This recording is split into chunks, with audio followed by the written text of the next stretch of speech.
es docteur de la loi. Parce que si tu veux éprouver Jésus, c'est que tu connais la loi. Jésus, est-ce que ce qui est écrit dans la loi, qu'est-ce que tu dis à ce sujet-là? Est-ce que nous aussi, des fois, on n'est pas rentré dans ce jeu à éprouver la loi, à tester? Mais pourquoi tu viens tester Dieu? Ne provoquez pas Dieu, n'est-ce pas? Est-ce qu'il est dit de le provoquer comme ça? Non. Il ne faut pas l'éprouver. Non.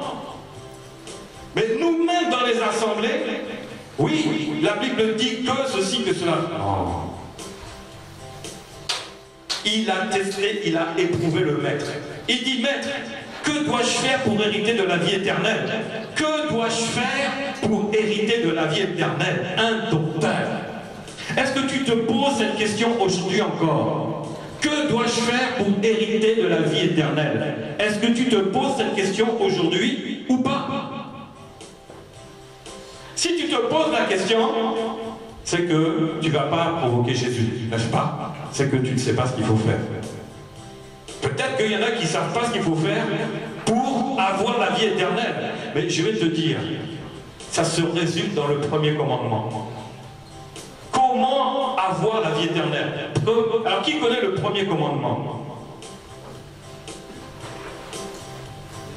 1, 2, il n'y en a que 2, 3, 4, 5. Le premier commandement, tout le monde doit le connaître. Je ne te demande pas le 10e ou le 8e pour te tester. Le premier commandement. Vous tous, vous devez le connaître. Alors, je vais vous le lire. Donc Jésus a dit, qu'est-ce qu'il est écrit dans la loi? Qui lis-tu? Il répondit, là le docteur dit, tu aimeras le Seigneur ton Dieu de tout ton cœur, de toute ton âme, de toute ta force et de toute ta pensée. Et ensuite, c'est le deuxième, et ton prochain comme toi-même. Tu as bien répondu, lui dit Jésus. Fais cela et tu vivras. Mais le docteur voulant se justifier devant Jésus, devant la parole, Jésus est la parole vivante, faite chair. Il voulait se justifier et dit à Jésus, qui est mon prochain? Waouh! Qui est mon prochain? Un docteur. Dire, mais qui est mon prochain? C'est-à-dire que là, il se posait des questions. Il voyait que dans la synagogue, il ne voyait pas son prochain. Il y avait un problème. Qui est mon prochain? Dans l'église, tu peux te dire, mais si tu te poses la question, mais qui est mon prochain? C'est que tu ne connais pas ton frère. C'est que tu ne connais pas ta sœur. La vérité, c'est que tu ne pratiques pas le commandement de Dieu. Parce qu'il est dit, tu aimeras aussi ton prochain comme toi-même. Et lui, il dit, qui est mon prochain? C'est-à-dire qu'il n'avait même pas d'amour pour son prochain, parce qu'il ne connaissait même pas ceux qui étaient un docteur de la loi. Bien aimé, je vais vous dire, c'est quelqu'un qui a un ministère. Il est là dans l'assemblée, la synagogue, pour ce qui était de l'époque. Il était là dans la synagogue, un docteur, un ministre de la parole de Dieu. Il dit, qui est mon prochain? Et pourtant, il connaît le commandement. Tu aimeras Dieu, mais il ne connaît même pas son prochain. Alors, c'est-à-dire que s'il ne connaissait pas son prochain, c'est-à-dire de quelle manière il ne connaissait pas? Pourquoi? Parce qu'il n'y avait pas l'amour dans la synagogue, tout simplement. Il y avait, à la place de l'amour, qu'est-ce qu'il y avait? Des critiques. On parle. Donc comment veux-tu connaître intimement ton prochain si tu t'es pas approché de lui, chercher à réellement le connaître au lieu de le juger? Il est tellement facile de juger sur des apparences sans connaître réellement à qui on parle. Tu juges sur quoi? Comment il est habillé? Ce qu'il dit, mais est-ce que tu le connais réellement? Et il a dit, qui est mon prochain? C'est-à-dire que je ne le connais pas, je suis un religieux, je suis là pour donner la parole, merci, au revoir. C'est-à-dire qu'il n'y avait pas l'amour. Et Jésus dit ce commandement qui est fondamental. Est-ce qu'on peut le dire? Tu aimeras le Seigneur Dieu de tout ton cœur, de toute ton âme, de toute ta force, de toutes tes pensées. Vous le connaissez.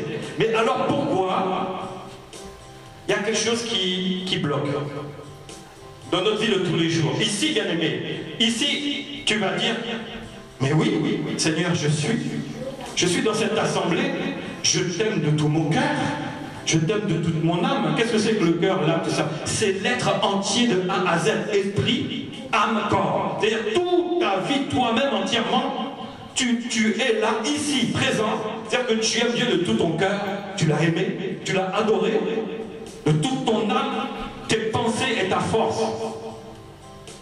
Maintenant, qu'est-ce qui se passe dehors? Dès qu'on sort, tu aimes Dieu, c'est vrai? Tu aimes Dieu avec ton cœur. Tu aimes Dieu avec ton âme. Tu aimes Dieu avec quoi? Ta force. Et tu aimes Dieu avec tes pensées. Oui, mais est-ce qu'elles sont toutes vers Dieu? Enlève un mot. Un mot et la vie est par terre. En un mot, tout est par terre. Parce qu'il a dit, tu aimeras Dieu de toutes tes pensées. Oui, mais dans la semaine, si tu as des pensées là, charnelles, je ne vais pas les citer, et que tu es en train de faire des choses qui ne sont pas vraiment agréables devant le Seigneur, est-ce que tu es dans toutes? Tu es dans une pensée, mais toutes les pensées ne sont pas vers Dieu. Parce que si tu es en train de penser de faire quelque chose qui n'est pas bien, comment, la Bible dit, comment tu peux avoir toutes tes pensées vers Dieu? C'est faux. Est-ce que là tu vis le premier commandement? Non. Parce que tu donnes toutes tes pensées à Dieu ici, mais quand tu sors, toutes tes pensées maintenant sont distribuées selon toutes tes envies, selon tout ce que tu as à dire à l'un ou à l'autre. Tes pensées partent dans tous les sens. Mais pourquoi ici, bien-aimés, dans la maison de l'Éternel, nous concentrons toutes nos pensées ici? Est-ce que c'est vrai? C'est l'inverse. Ici, il y a la liberté. Et dehors, c'est la prison. Et c'est l'inverse. On va emprisonner nos pensées dehors. Alors qu'ici, toutes nos pensées sont en Jésus et elles sont libres. Mais dès qu'on sort, on va commencer à emprisonner nos pensées dans différentes cages. Dans quelle cage tu as mis ta pensée? Regarde, du lundi au samedi, même le dimanche avant de venir et même le dimanche en sortant. Comment nos pensées peuvent se concentrer le dimanche ici, toutes les pensées vers le Seigneur? C'est vrai ou pas? Mais dès qu'on sort, les pensées commencent à partir dans tous les sens. Donc ça veut dire que ici tu aimes Dieu de tout ton cœur. Mais quand tu sors, ton cœur, il est comment? Est-ce qu'il est dans tout le Seigneur? Non. Donc, est-ce qu'on respecte le premier commandement? Oui, occasionnellement. Occasionnellement. C'est pour ça que Dieu a dit que Jésus a publié une année de grâce. La grâce, c'est quoi? Il ne regarde pas à ce que nous faisons toute la semaine, parce qu'il met la grâce, mais il va regarder à ce que tu viens faire ici.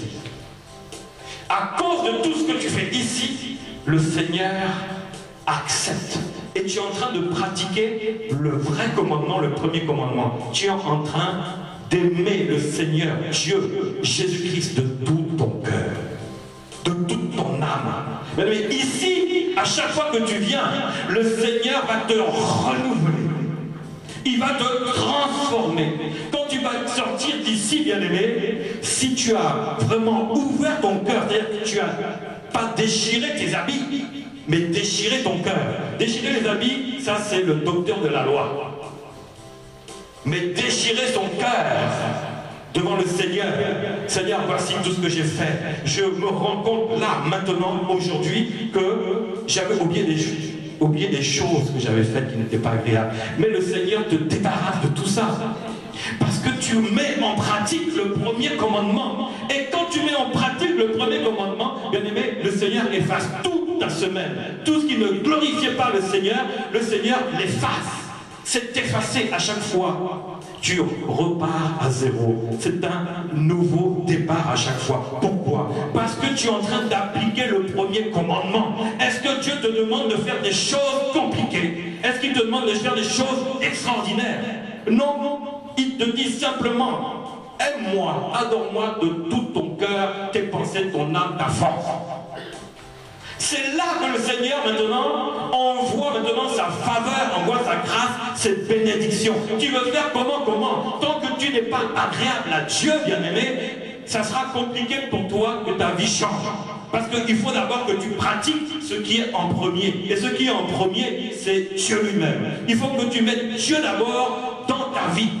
Et aujourd'hui, à chaque fois que tu viens, c'est l'occasion. Dis à ton frère, c'est l'occasion pour toi. C'est l'occasion. Parce que, bien aimé, Jésus a dit, je ne suis pas venu pour juger le monde. Je ne suis pas venu pour le condamner. N'est-ce pas? Et aujourd'hui, la parole n'est pas venue pour juger ni pour condamner. Elle est venue pour encore sauver. Toujours.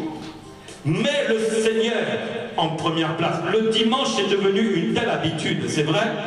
Pour certains, il n'y a pas d'autre rendez-vous que de se retrouver ensemble, n'est-ce pas? Mais le reste de la semaine, si tu viens sincèrement dans ce lieu, si tu mets ta foi sur la parole de Dieu, tu vas voir que petit à petit, ta semaine va être changée.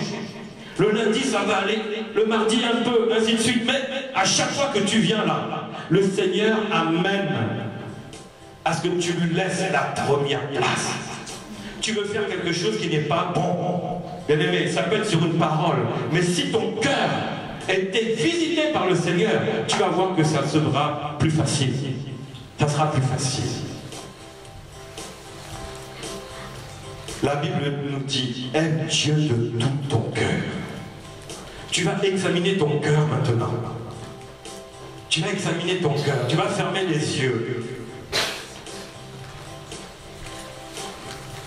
Et tu vas demander pardon, Seigneur. Tu vas là où tu es. Commence à demander pardon au Seigneur. Seigneur, commence à parler. Commence à élever la voix. Tu vas dire merci Seigneur, parce que tu m'as renouvelé, tu as permis que je vienne Seigneur dans ta maison. Tu as permis Seigneur que je sois devant toi, malgré tout ce que j'ai pu dire, tout ce que j'ai pu faire. Seigneur, tu as trouvé bon, tu m'as donné la grâce, la faveur de renouveler mon souffle. Mes paroles n'étaient pas vraies, mes paroles étaient fausses.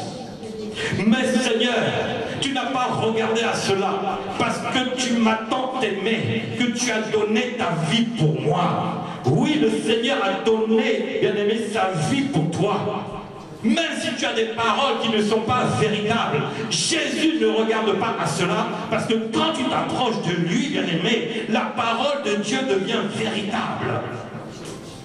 Elle n'est pas terminée avec le temps, elle est éternelle, jusqu'au retour de Jésus. La parole de Dieu est éternelle après le retour de Jésus. La parole de l'Éternel est juste et bonne pour que tu t'approches de lui. La parole de l'Éternel veut transformer ton cœur. La parole de l'Éternel veut que tu donnes tout ton cœur à lui. La parole de l'Éternel veut que tu sois transformé. Et le Seigneur veut que tu sois transformé aujourd'hui. Parce que le Seigneur a décidé de te toucher. Ne sois pas, bien-aimé, comme ces docteurs de la loi, qui éprouvent la parole, qui éprouvent le Seigneur. En vérité, Jésus l'a touché. En vérité, Jésus l'a touché. Mais toi, bien-aimé, tu n'as pas besoin d'être dans ce cas-là. Simplement, tu ouvres ton cœur. Mets la parole de côté, mets en premier ce verset.